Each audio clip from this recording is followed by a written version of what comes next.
അതിനിടയ്ക്ക് മറ്റു കാര്യങ്ങൾ കൂടി, മറ്റു വാർത്തകൾ കൂടി അറിയണ്ടേ? അപ്പൊ അതുകൊണ്ട് ഞാൻ മറ്റു വാർത്തകളിലേക്ക് പോവാണ്. പ്രധാനപ്പെട്ടത് ഈ CPIM കണ്ണൂർ ഇപ്പോൾ നടക്കുന്ന കാര്യങ്ങളാണ്. കണ്ണൂർ ജില്ലാ കമ്മിറ്റി യോഗം ഇന്നിപ്പോൾ ചേരും. ഇന്നലെ സെക്രട്ടേറിയറ്റ് ഉണ്ടായിരുന്നു. സെക്രട്ടേറിയറ്റിന് ശേഷം ഈ വന്ന കാര്യങ്ങളൊക്കെയും പ്രേക്ഷകർ അറിഞ്ഞതാണ്. അപ്പോൾ അതിന്റെ തുടർച്ചയെന്നോണം ഇന്നിപ്പോൾ ജില്ലാ കമ്മിറ്റി യോഗവുമുണ്ട്. പയ്യന്നൂർ ഫണ്ട് തട്ടിപ്പ് വെളിപ്പെടുത്തലിന് പിന്നാലെ കുഞ്ഞികൃഷ്ണനെതിരായ നടപടിക്ക് ജില്ലാ കമ്മിറ്റിയും അംഗീകാരം നൽകും. ഇന്നലെ ചേർന്ന സെക്രട്ടേറിയറ്റ് യോഗത്തിലാണ് അദ്ദേഹത്തെ പാർട്ടിയിൽ നിന്നും പുറത്താക്കാൻ തീരുമാനിച്ചത്. ആരോപണങ്ങളുടെ നിജസ്ഥിതി പയ്യന്നൂർ ഏരിയ കമ്മിറ്റിക്ക് കീഴിൽ വിശദീകരിക്കാനാണ് തീരുമാനം. നിഖിലാണ് ഈ വാർത്തയുടെ വിശദാംശങ്ങളുമായി നമുക്കൊപ്പം തത്സമയം ചേരുന്നത്. നിഖിലെ, ഗുഡ് മോർണിംഗ്. അപ്പോൾ ഇന്നിപ്പം കൂടുതലായിട്ടൊന്നും അറിയാൻ ഉണ്ടായിരിക്കില്ല. ഇന്നലെ സെക്രട്ടേറിയറ്റ് തീരുമാനമെടുത്തിരുന്നു. ആ തീരുമാനം കമ്മിറ്റിക്ക് മുൻപാകെ അറിയിക്കും അല്ലേ? തീർച്ചയായും ചെയ്തു. ആ നിലയ്ക്ക് തന്നെയാണ് ഇന്നലെ കണ്ണൂർ ജില്ലാ സെക്രട്ടേറിയറ്റ് യോഗം ചേർന്ന് കുഞ്ഞികൃഷ്ണനെ CPIM-ൽ നിന്ന് പുറത്താക്കാൻ തീരുമാനിച്ചിരുന്നു.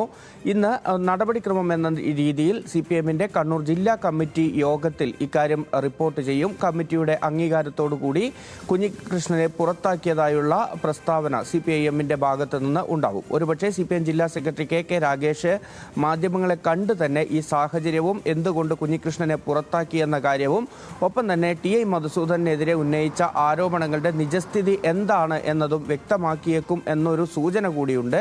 അങ്ങനെയെങ്കിൽ ആ നിലയ്ക്ക് ജില്ലാ സെക്രട്ടറിയുടെ ഒരു വാർത്താ സമ്മേളനം കൂടിയാണ് ഇന്ന് പ്രതീക്ഷിക്കുന്നത്.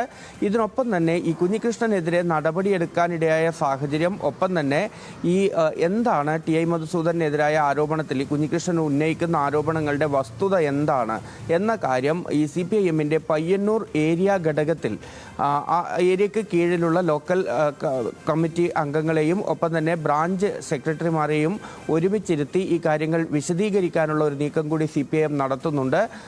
നാളെ ഇതുമായി ബന്ധപ്പെട്ട ഒരു യോഗം പയ്യന്നൂരിൽ നടക്കുന്നുണ്ട്. ആ യോഗത്തിൽ ഈ കാര്യങ്ങൾ CPIM-ന്റെ മുതിർന്ന നേതാക്കൾ തന്നെ പങ്കെടുത്ത് വിശദീകരിക്കുമെന്നതാണ് നമുക്ക് ലഭിക്കുന്ന വിവരം. ഏതായാലും കുഞ്ഞികൃഷ്ണനെതിരായ നടപടി അനിവാര്യമാണ് എന്ന കാര്യത്തിലാണ് ഇന്നലെ CPIM ജില്ലാ സെക്രട്ടേറിയറ്റിൽ നേതാക്കളെല്ലാം തന്നെ ഐക്യകണ്ഠേന ഒരു തീരുമാനത്തിലേക്ക് എത്തിയത്. കാരണം ഈ നിയമസഭാ തെരഞ്ഞെടുപ്പിൻ്റെ ഒക്കെ പശ്ചാത്തലത്തിൽ ഇങ്ങനെ പാർട്ടിയെ പ്രതിസന്ധിയിലാക്കുന്ന രീതിയിലേക്കുള്ള പ്രസ്താവന വന്നത് തികച്ചും വ്യക്തിപരമായ ലക്ഷ്യങ്ങളോടുകൂടിയാണ്. അത് പാർട്ടിയെ നന്നാക്കുക അല്ലെങ്കിൽ പാർട്ടിയിലുള്ള ഒരു തെറ്റ് തിരുത്തുക എന്ന ലക്ഷ്യത്തോടു കൂടി അല്ല എന്നത് തന്നെയാണ് CPIM വിലയിരുത്തുന്നത്. ആ നിലയ്ക്കാണ് നടപടിയെടുത്തിരിക്കുന്നതും പുറത്താക്കുക എന്ന ഏറ്റവും ഉയർന്ന നടപടി തന്നെ എടുക്കുന്നതും അതുകൊണ്ടുകൂടിയാണ്.